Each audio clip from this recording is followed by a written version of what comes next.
Matutong makontento kung ano ang meron ka. Hangad ka ng hangad, hindi mo namamalayan, unti-unti ka nang nakakatapak ng tao. Sa araw-araw na ginawa ng Diyos, lagi tayong nagrereklamo. Bakit ako walang ganyan? Bakit siya meron? Minsan o madalas, hindi natin pinapahalagahan kung ano ang meron tayo. Ubus biyaya ka ngayon, nganga ka naman bukas. Karamihan kasi sa atin, hindi kayang pahalagahan kung ano man ang biyayang natatanggap mo. Meron ka na gusto mo dagdagan pa to. Sana naisip mo na marami dyan sa labas na nagpapakahirap para lang magkaroon ng kung ano ang meron ka. Tulak dito, buhat dito, sigaw doon. Imulat mong mga mata mo.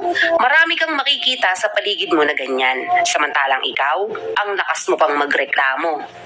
Ang iba naman sa atin, may gusto kang isang bagay pero hindi mo naman pinaghihirapan.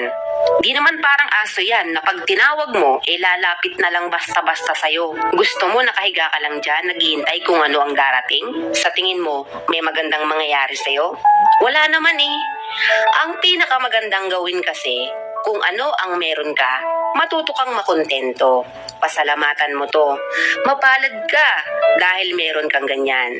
Kung gusto mo namang magkaroon, bakit hindi ka tumayo at harapin lahat ng hamon na naghihintay sa'yo? Malay mo, heto na pala ang araw na pinakahihintay mo.